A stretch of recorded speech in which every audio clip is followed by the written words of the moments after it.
আপনারা দেখেছেন যে আমরা যখনই নির্বাচন কমিশনে আমরা আসি, আমরা নির্বাচন কমিশনের যেই বস্তুনিষ্ঠ ভূমিকাকে আমরা সবসময় প্রশ্নবিদ্ধ করেছি।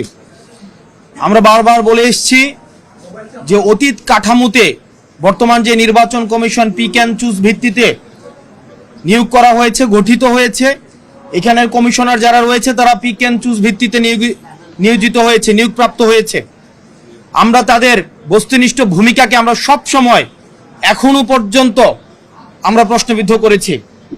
আমরা আজকে যে ন্যাক্কারজনক যে ঘটনাটির পুরো বাংলাদেশ যেটি সাক্ষী হয়েছে, এটি মূলত হচ্ছে আগামী নির্বাচন কেমন হতে পারে এবং সেই নির্বাচনে এই নির্বাচনের ভূমিকা কি, নির্বাচন কমিশনের ভূমিকা কি হবে এবং আগামী নির্বাচনে বিএনপি কি ভূমিকা রাখবে এবং পুলিশ কি দর্শকের ভূমিকা রাখবে, কি ভূমিকা পালন করবে, সেটির আজকে প্রমাণ হয়ে গিয়েছে।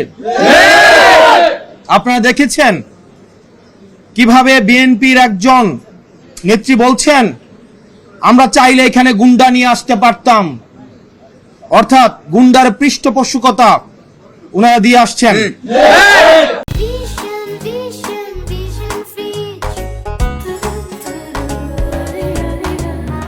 আমরা দেখছি নির্বাচন কমিশনের বাইরে লাঠি সুটা নিয়ে মহড়া দিচ্ছে।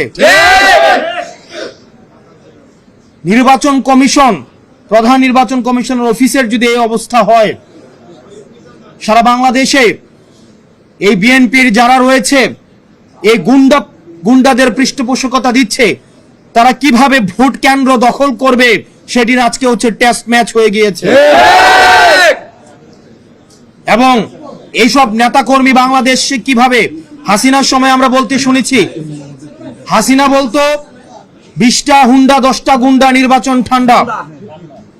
আর আজকে রুমিন ফারহানা, যিনি হাসিনার কাছে ফ্ল্যাটের জন্য আবেদন করেছেন, যিনি হাসিনার পতনে সবচেয়ে বেশি আমার মনে হয় কষ্ট পেয়েছেন, সবচেয়ে বেশি কষ্ট পেয়েছেন, তিনি হচ্ছেন রুমিন ফারহানা। আমরা 15 আগস্টে আওয়ামী লীগ থেকেও বেশি আওয়ামী লীগ পণ্য যাদেরকে মনে হয় তাদের মধ্যে রুমিন ফারহানা অন্যতম। উনি সব সময় বলে থাকেন বিগত 15 বছর নাকি উনি অনেক ভালো ছিলেন। উনি অবশ্যই ভালো থাকবেন, কারণ উনি যত ধরনের আওয়ামী সুবিধা রয়েছে সব ধরনের সুবিধা উনি নিয়েছেন। আজকের নির্বাচন কমিশনের যে ভূমিকা রেখেছেন, আমরা সেই ভূমিকাকে আমরা সবসময় প্রশ্নবিদ্ধ আমরা করে এসেছি। আমরা পুলিশকে দেখেছি এখানে নীরব দর্শকের ভূমিকা পালন করেছে। আমরা দেখলাম পুলিশ আমাদের নেতা কর্মীদেরকে আমাদের কিভাবে নির্বাচন কমিশনে ঢুকতে বাধা দিয়েছে, অন্যদিকে বিএনপির নেতা কর্মীদেরকে কিভাবে ফ্রি এক্সিট দিয়েছে। এবং এই নির্বাচন কমিশন কতিপয় পার্টির এটা পার্টি অফিস হয়ে গিয়েছে। প্রিয় সাংবাদিক বৃন্দ, আমরা বলে এসেছি, বারবার করে বলে এসেছি, আমরা একটি গ্রহণযোগ্য অবাধ নিরপেক্ষ নির্বাচনের দিকে আমরা যেতে চাই। বাংলাদেশের মানুষ গণতান্ত্রিক উত্তরণের জন্য অপেক্ষা করছে, কিন্তু বাংলাদেশের মানুষ আবার গুন্ডাতন্ত্রের দিকে যেতে চায় না। বাংলাদেশের মানুষ আবার ১-১১ মঞ্চস্থের জন্য অপেক্ষা করছে না। আবার যদি একটি সুষ্ঠু, অবাধ, আমাদের গ্রহণযোগ্য অন্তর্ভুক্তিমূলক নির্বাচন হতে চায়, তাহলে এই নির্বাচন কমিশনের আমরা বস্তুনিষ্ঠ পেশাদারিত্বের ভূমিকায় আমরা দেখতে চাই।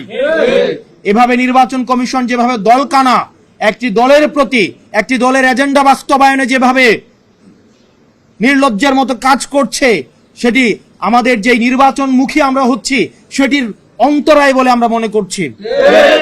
সেজন্য আমাদের একটি সুষ্ঠু নিরপেক্ষ নির্বাচনের জন্য আমাদের এই নির্বাচন কমিশনকে অবশ্যই আমাদের দল মত নির্বিশেষে নিরপেক্ষ ভূমিকা পালন করতে হবে। নতুবা আমরা এই নির্বাচন কমিশনের পুনর্গঠনের জন্য আমরা অনতিবিলম্বে এই নির্বাচনের প্রতি, কমিশনের প্রতি যে আমাদের আস্থা ছিল, সেই আস্থা ক্রমশ ক্ষীয়মান। আমাদের দল নিবন্ধন থেকে শুরু করে, মার্কা বরাদ্দ থেকে শুরু করে, আমাদের যে সীমানা নির্ধারণ, প্রত্যেকটি কাজে কাজে আমরা দেখেছি, আমরা যখন নির্বাচন কমিশনের সাথে মিটিং করি আমরা দেখি তাদের এক ধরনের আচরণ থাকে, তারপরে তারা একটা সময় চায়, ওই সময়ের মধ্যে কি হয় এটা তারাই বলতে পারবেন। রিমোট কন্ট্রোল নির্বাচন কমিশনের কোথায় রয়েছে এটা আমাদের কাছে এখনো পর্যন্ত সেটা অজ্ঞাত। নির্বাচন কমিশনের যারা কমিশনার রয়েছে, আপনারা যদি মনে করেন আপনারা নিজেরা আপনাদের এই নির্বাচন কমিশন পরিচালনা করতে পারবেন না, আপনারা অন্যরা কেউ পরিচালিত করে আপনাদেরকে, আপনারা মানুষের সামনে সেটি প্রকাশ করুন। না হয় নিকট অতীতে আমরা নুরুল হুদা কমিশনকে আমরা দেখেছি, তার পরিণতি আমরা দেখেছি। বাংলাদেশের মানুষ আবার কোনো মঞ্চস্থ নির্বাচনের দিকে যেতে চায় না। এবং বিএনপির আওয়ামী বিষয়ক সম্পাদক রয়েছেন অনেকেই, যারা আওয়ামী লীগ থেকে বেশি আওয়ামী লীগ।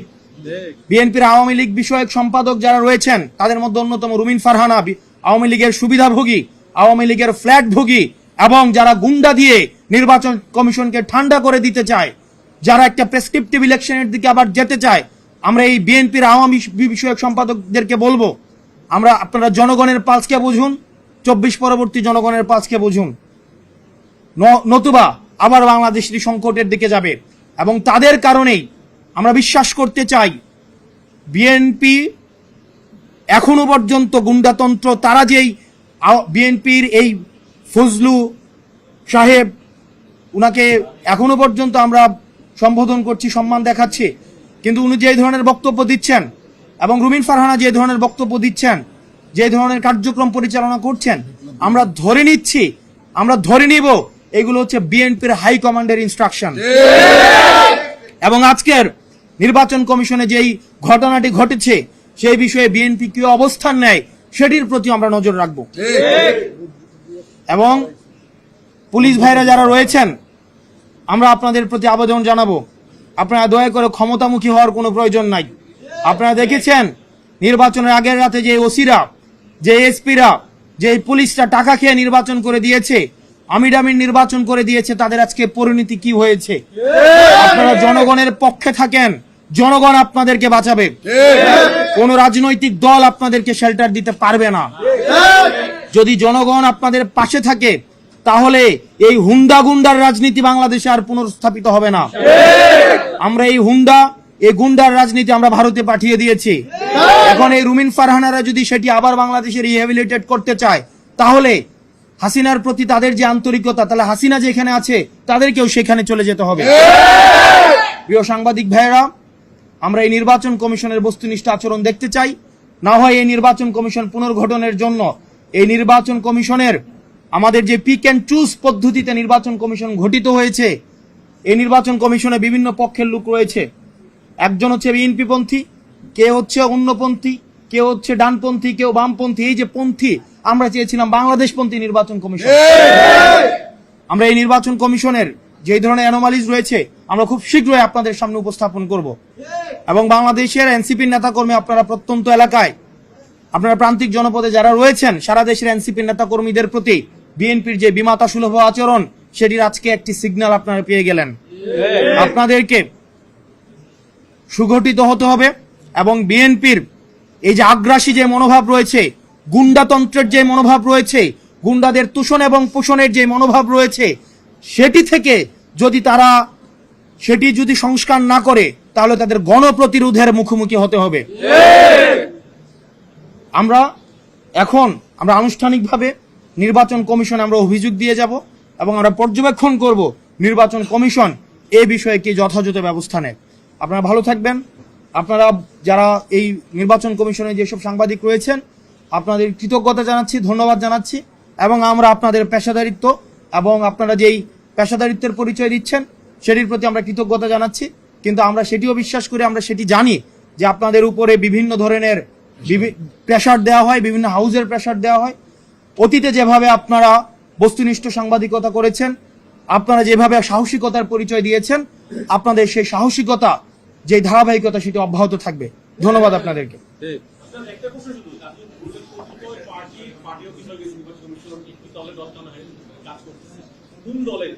আপনারা তো দেখতেই পাচ্ছেন এবং সেগুলো আপনাদেরকে খুঁজে বের করতে হবে। আপনারা যারা সাংবাদিক রয়েছেন, আপনাদেরকে খুঁজে বের করতে হবে যে আসলে বিএনপি এবং জামাত সহ অন্যান্য যে রাজনৈতিক ক্রিয়াশীল যে রাজনৈতিক দলগুলো রয়েছে, তারা এই নির্বাচন কমিশনে কে কতটা কিভাবে প্রভাব বিস্তার করে, এবং যারা এখানে ইলেকশন কমিশনে যে কমিশনাররা রয়েছে, তারা ওইসব রাজনৈতিক দলের সাথে কে কিভাবে সম্পৃক্ত এবং কে কাকে মেনটেইন করে। শুধুমাত্র তো নির্বাচন কমিশন না, বাংলাদেশের যে অফিসগুলো রয়েছে সচিবালয় থেকে শুরু করে বাংলাদেশের পুলিশ, বাংলাদেশের যে অফিসগুলো রয়েছে সেগুলো আমরা শুনতে পাই, এগুলো আপনাদের দায়িত্ব, আপনারা খুঁজে বের করবেন। আমরা শুনতে পাই এগুলো এখন বিভিন্ন জায়গা থেকে নিয়ন্ত্রণ করে। আমরা বেগম দেশনেত্রী বেগম খালেদা জিয়ার PS আব্দুল সাত্তার সাহেব, আমরা ওনার নাম শুনছি এখন, উনি নাকি এখন অনেক কিছু নিয়ন্ত্রণ করেন এবং যে সচিবালয়ের বাইরে নাকি একটা শেডু সচিবালয় এখন স্থাপন করেছে। এখন সেগুলো গণমাধ্যমে আপনারা যারা রয়েছেন আপনাদের সেটি দায়িত্ব খুঁজে বের করা এবং জনগণের সামনে সেগুলোকে উন্মোচিত করা।